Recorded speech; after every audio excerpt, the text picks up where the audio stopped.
they're going to give us a presentation and then have a little bit of discussion at the end of the presentation. So I'll just do an introduction, which is talking about, I'll start with Brennan, who is going to go through a PowerPoint presentation for us. Brennan Strandberg-Salmon is the Executive Coordinator of the Climate Change Branch of the British Columbian Council for International Cooperation. In that volunteer role, he supervises some 30 youth volunteers researching, writing and advocating on climate change. In 2020, the BCCIC hired Brennan to write a climate change guide for industry and professional associations, which is what we're going to be going through today. Brennan recently worked for the Canadian government helping to plan the World Circular Economy Forum held in September, and he is a fourth-year Bachelor of Environment student at Simon Fraser University. Coro Strandberg, and yes, there is a familial connection, it's a mother and son arrangement, which is fantastic. Coro is president of her own business, Strandberg Consulting, and she's a nationally recognised leader in sustainable business in Canada, with over 30 years helping business, governments and associations embed sustainability into the marketplace. The federal government frequently hires Coro to develop tools, guides and resources for business and associations to pursue the Sustainable Development Goals and ESG. And indeed, she was named the top CSR consultant in Canada for 2015 for her impact, which is fantastic. So Helen and I reached out to these guys once we discovered their excellent work on the BCCIC website. The project included consultation with significant number of Canadian associations. I think that's really helpful for our purposes. It resulted in the publication a year ago of the detailed guide plus checklists and scorecards, etc. And these are designed to cater directly to associations' needs and objectives in this area. These tools are very much addressing the objectives that Helen and I have in mind for Australia and are definitely applicable here. We're delighted that we'll be able to use these materials with little adaptation and that they've been offered to us for that purpose by the authors. So they will form a key part of the program that Helen and I are developing. We have sent around links to the publications in the past. You may have had a chance to have a look at them, but either way, we're going to get a nice little encapsulation of them today and a chance to discuss them. So I'll hand over to Brennan shortly to elaborate on the publications, to explain the context and talk a little bit about what's happened since publication. And I think Coro will contribute to that as well. So I'll hand over to you now, Brennan. Thank you. Oh, and the only other thing to say is, as you may have gathered, Brennan and Coro are related. Brennan is Coro's son. So just to explain, you can imagine the conversations they've had as a family throughout their lives. So wonderful to see such a great team. Thank you. Amazing. Thanks so much for having us. I'll just share my screen. 1 second. Okay, how does this look? Can everyone see that? I can see it. Good. Perfect. Okay, great, wonderful. Brennan. Yeah, so thanks again for having us and for this opportunity. I know that all of you have been working hard through your associations and other organizations to advance action on climate change in Australia, and as a young person too, that's really important to see, and it encourages me in my work as well. So just wanted to acknowledge that and appreciate that from the start. Also, again, to acknowledge the Indigenous nations on whose traditional and unceded territories we live here in British Columbia, Canada. So the Musqueam, Tsleil-Waututh, and Squamish First Nations. Wanted to pay our profound respect to the hosts of this land for their stewardship of the land. So this presentation, it will just kind of provide an overview of the climate change guide, including why and how it was created. And then, of course, at the end, there will be the opportunity to ask some questions. So overall, the purpose of the guide is to build the capacity of industry, business, and professional associations to help their members become climate change leaders, play their role in the transition to a low carbon economy, reduce greenhouse gas emissions, and increase their resilience in the face of climate change. So it's a general guidebook, which is meant which is designed to apply to any association, including, as mentioned, professional, industry, business associations of any size, no matter the current status of their climate change response.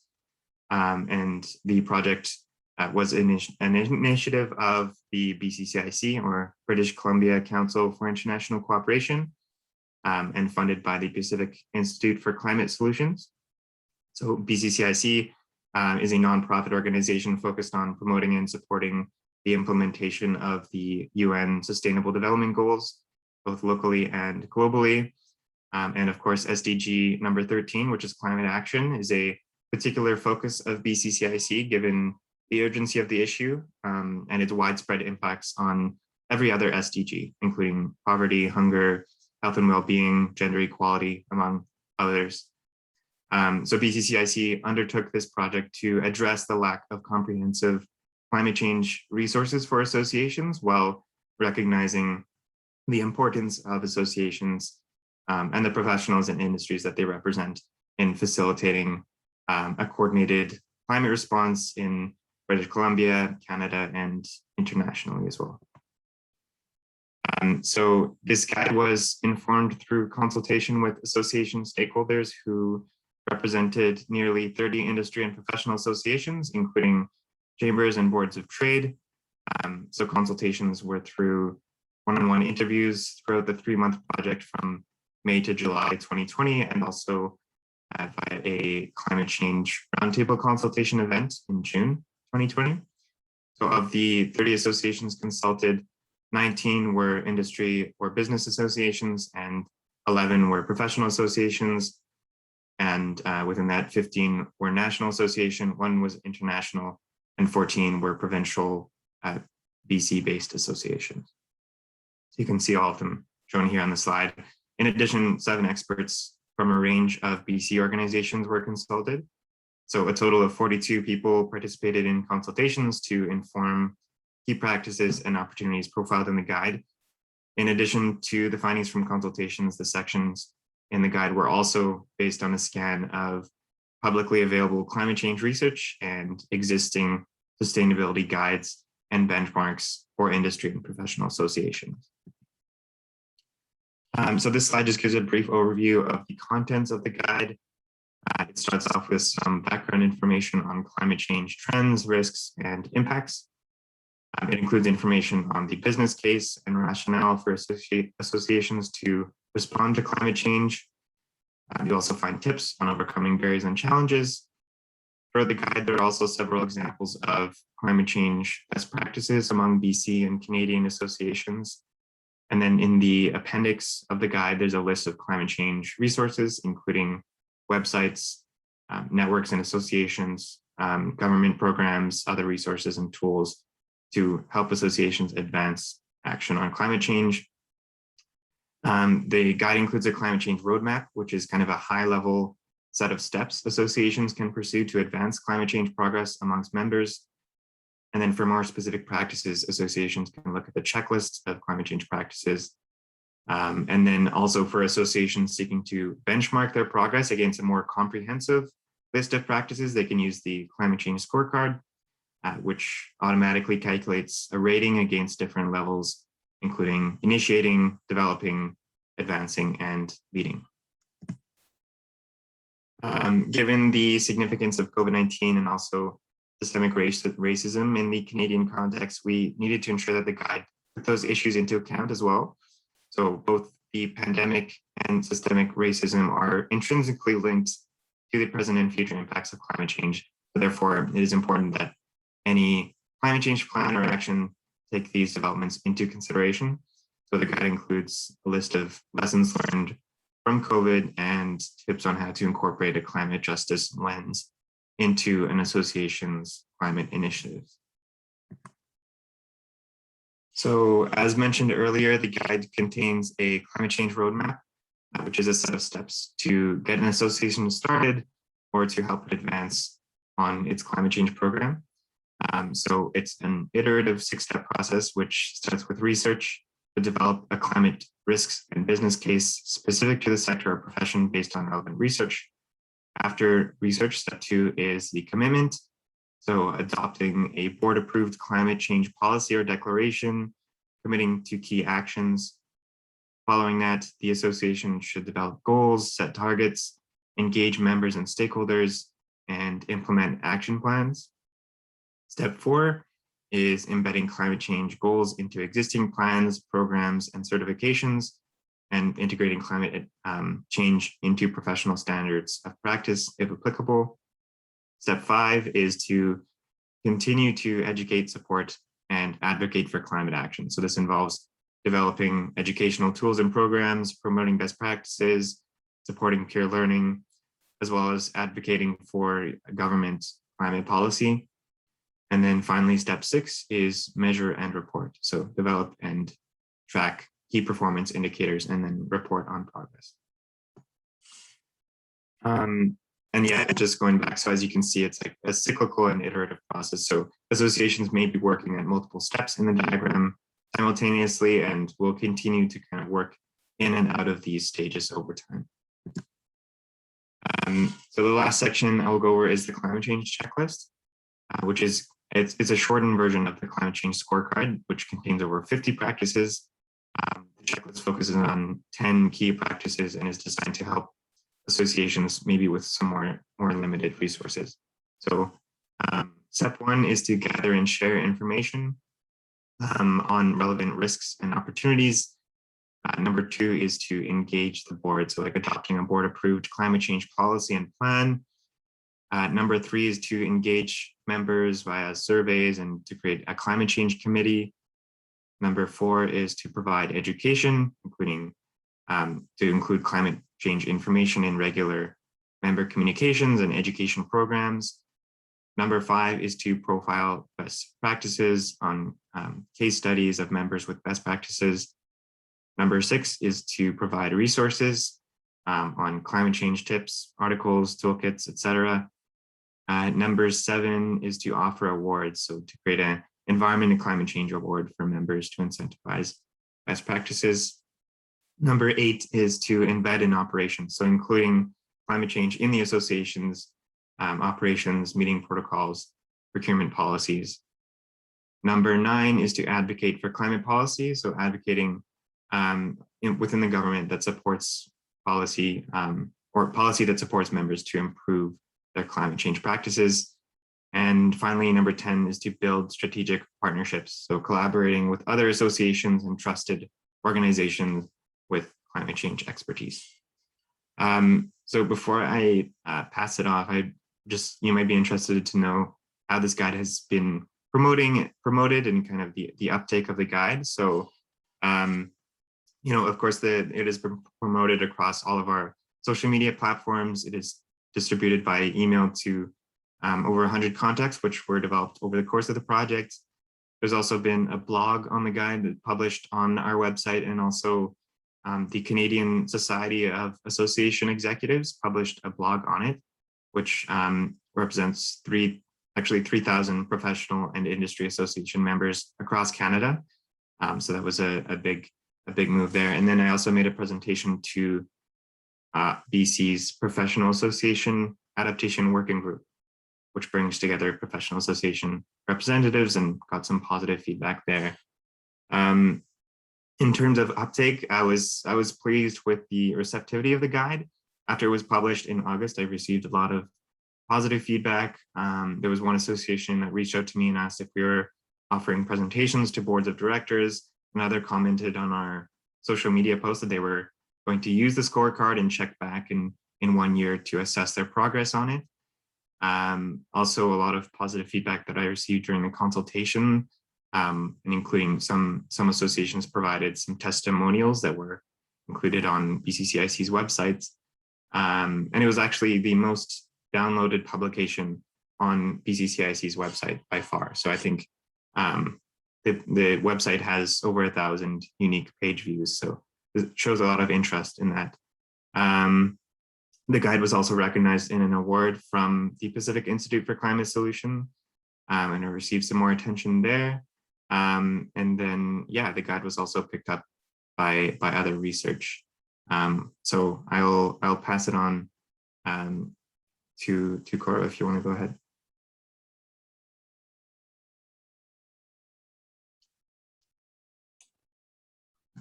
That's great. So you've met Brennan, you should see his sister. The two of them both worked for the World Circular Economy Forum together, and they were co-workers during the pandemic. Those of you with kids will appreciate how joyful it is to have your children at home so much, or at least we're that kind of household. There'd be other kind of households where that might not be true. But because it was a pandemic, I was sort of downstairs of Brennan last year when he was putting this together. So we had a number of conversations. Very proud of the piece of work that he's developed. He's sharing here a visual of one way in which the climate change work that he did, the guide that he put together, has informed another formula to help associations, professional industry, and others to take on a whole suite of sustainability issues, including climate change, and uses the language of ESG, environment, social governance, or SDGs, United Nations Sustainable Development Goals. So Brennan's toolkit was used to inform this toolkit, which I was funded by the federal government to compile guidance to associations on sustainability. And so now there's this refined formula for associations that want to, in addition to climate change, want to do Indigenous reconciliation or diversity and inclusion, or take on other sustainability topics that are relevant to them. So you can think in the context of Australia that your toolkit and guide, once established and picked up, could become the basis by which associations could then use it as a model or guideline for what they could do in other areas, including and beyond climate change. So that's one way in which the guide has been taken up across Canada, is it made its way into this tool, and this tool now is looking at a full suite of sustainability or ESG issues. And this particular tool, I'm not going to go into it. You can see the steps: consultation, definitions, information, education, operations, practices, tools. The inside circle are foundational practices, and the outside circle are more advanced practices. So I hadn't planned to kind of go through it all, but just to say that foundational documents like Brennan can inform other advances for associations. This particular framework is now being leveraged by the Canadian Standards Association, which is obviously a standard setting body. And so they're now creating a standard around this under the Canadian Standards Association. So from little acorns, big trees grow, however that expression is. You can take that slide down now, Brennan, and I'll make a few other points just so we can see everybody. So in addition to evolving Brennan's tool into that broader ESG tool, which is now becoming a standard, just a few other take-ups in terms of Brennan's climate change guide, because I have to develop that other project myself, been working off of Brennan's contacts with the associations that he brought through his consultation. So I've added, from his 100, I've added another 200 associations that now I've been in touch with, and all 200 of this new group have received a copy of the climate change guide. So that's being out, and I'm hearing, a little bit from here and there. People have downloaded it, they're looking at it, especially COP is a good time where people are paying attention to that. The Brennan's guide, I promoted it in an international article that went out in August, and it was targeted at associations. It's a group called Boardroom. I don't know if you've heard of them, but it's kind of an educational forum for associations globally. And so I included Brennan's guide in an article I wrote on the role of associations to be forces for good in society. And it's only been a few months and it's received 1,000 downloads. So it's one of the most downloaded articles that they have had this year also. So it just shows a sense of interest that associations have in these broader questions in terms of their role in society that we're seeing. Brennan's tool, which informed that pretty color visual that I showed you, I used that to create a benchmark of what Canadian associations are doing to address ESG topics in Canada. And so through that survey, about 60 associations, industry and professional associations filled it out, provincial, regional, national, a few global, but primarily Canadian. And so now we have a baseline benchmark of the state of play of associations addressing these questions. And we asked in the survey how many of the associations were addressing climate change. And it was among the top 2 issues were adaptation to climate change and the transition to the low carbon economy.